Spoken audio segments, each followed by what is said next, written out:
Anemia is a very common condition where there is a lack of red blood cells or there's not enough hemoglobin in our body. So red blood cells are known to transport oxygen, and hemoglobin is a protein that is found in our red blood cells that bind to this oxygen and transport it to the rest of our body. Hi, I'm Dr. Ritakshi, clinical nutritionist, and in this video we'll discuss anemia, specifically iron deficiency anemia, which can be corrected through our diet and proper nutrition. So we'll cover some of the causes, symptoms, and of course foods to avoid and foods to include in our diet.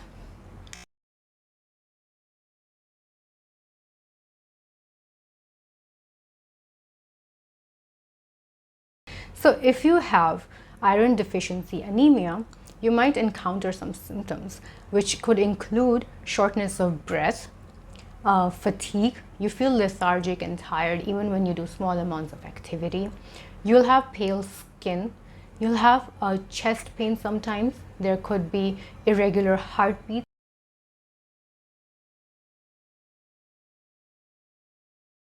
Before I move on to tell you about what foods to avoid and what foods to include, let me quickly go over the types of iron that are available. That there are two types of irons, heme iron and non-heme iron. So heme irons are found in animal sources such as your chicken, poultry, fish, and red meats. And these are more bioavailable, so there's more absorption. Our body absorbs more of this heme iron, and non-heme iron are iron that is found in plant sources. So all the plants, legumes, beans, nuts that you're taking, these are all non-heme and they are not fully absorbed by our body. There's small amount of bioavailability.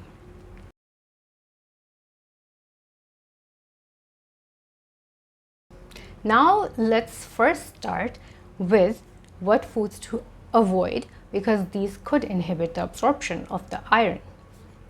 So the first category, very important category, is tannins.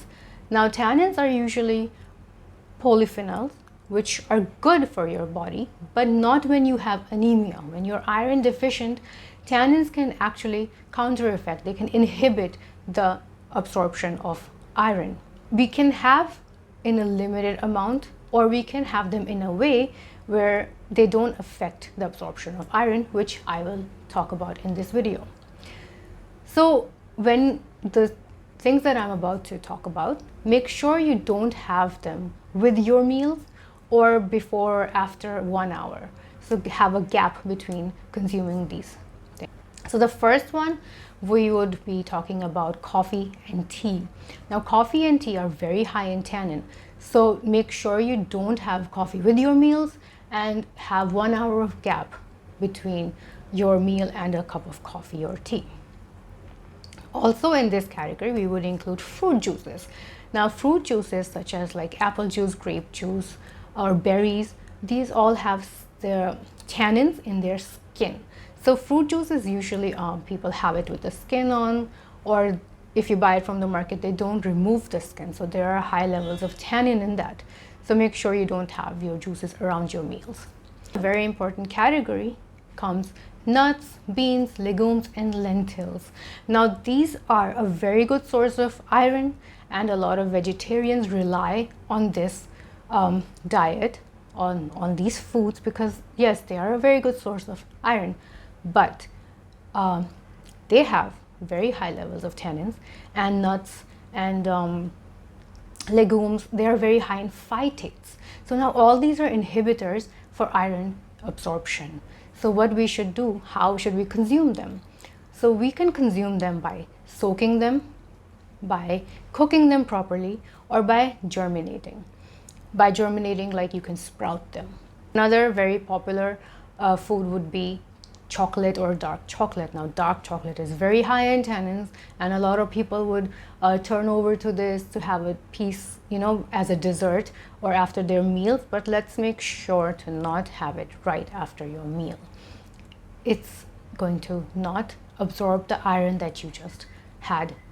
So now in fruits and berries, now make sure that all the fruits that you consume are ripe, because unripe fruits would have high levels of tannins. Very common spices are also high in tannins, such as cinnamon, thyme, and cloves.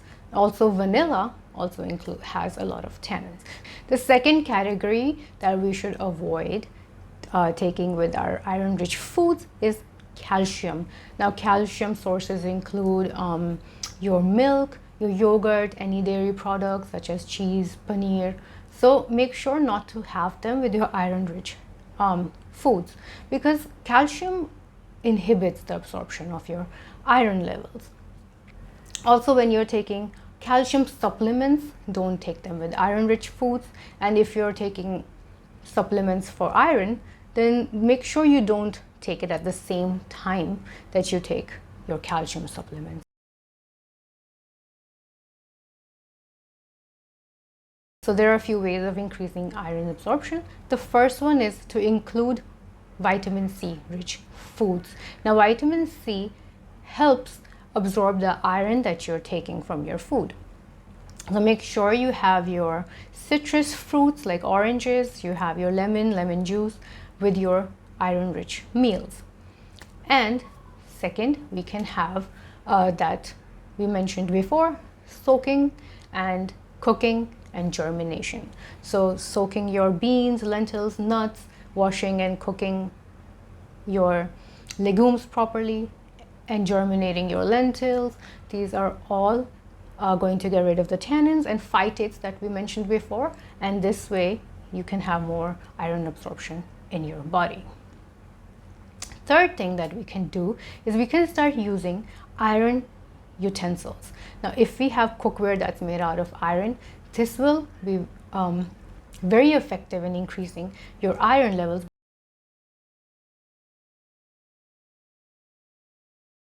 So the first one is meats.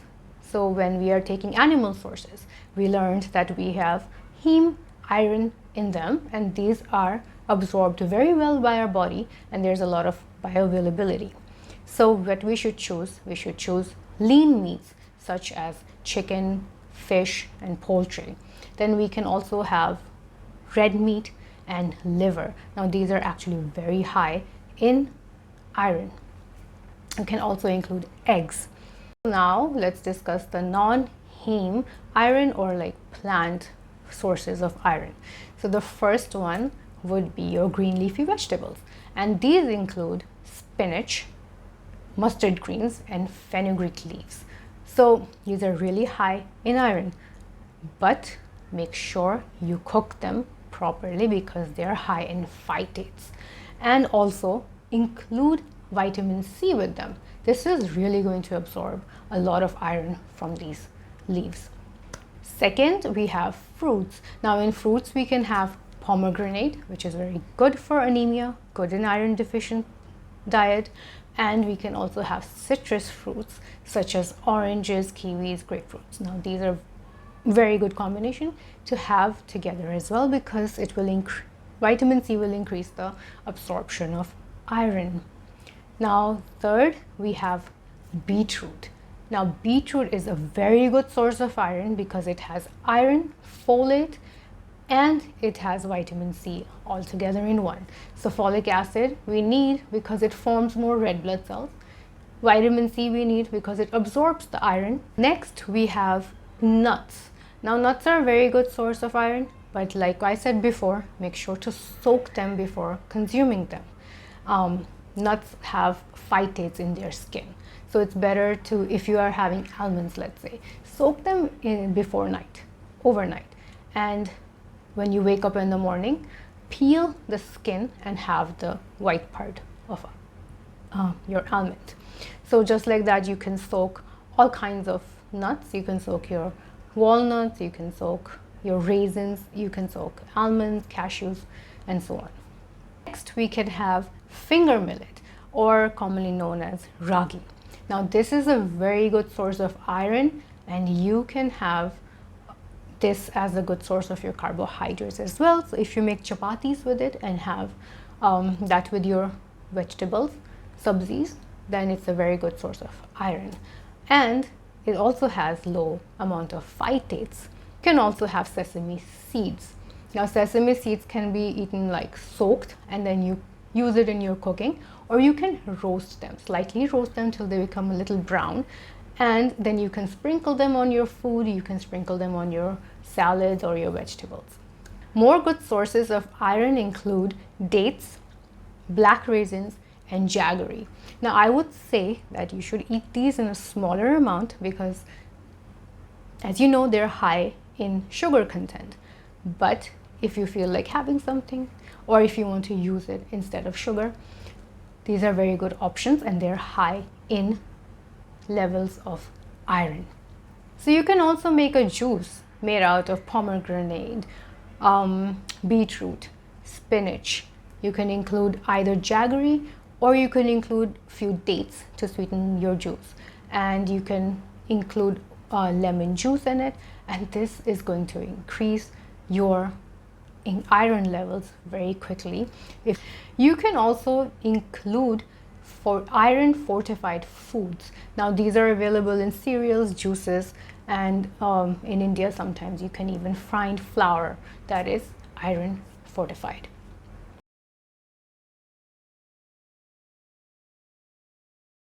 We can divide this into three major groups. The first one being there's an increased demand. Now there is an increased demand, especially when we are having a growth spurt. So when we are growing, our body needs more red blood cells, more oxygen, more iron levels. So this, if you are malnutrition or if you're not taking enough iron in your diet, then you can have iron deficiency. Women and teenager girls can have deficiency in iron when they are menstruating. So every month women lose blood. So there they need more iron levels. And also when women are pregnant, so they need extra levels of iron, and when they're lactating as well. So second category would be that there's an increased loss of blood. Now when we're losing blood, we lose red blood cells and there's less iron levels and oxygen levels in our body. But this happens because, as mentioned, women have menstruation cycle every month. So if you're having a heavy bleeding, then this could lead to anemia. And especially teenage girls who are just hit puberty, they could become anemic because of this loss of blood. Then there could be GI issues that can make you lose blood. So there could be, you could be passing blood in your stool, or you could have some bleeding ulcers inside your body. So the third category would be decreased intake and poor absorption. So basically you're taking a vegan diet or a vegetarian diet. So this, we know that in vegan, in vegetarian, we're taking plant sources, and plants have non-heme iron. So this is absorbed less than comparatively to meats.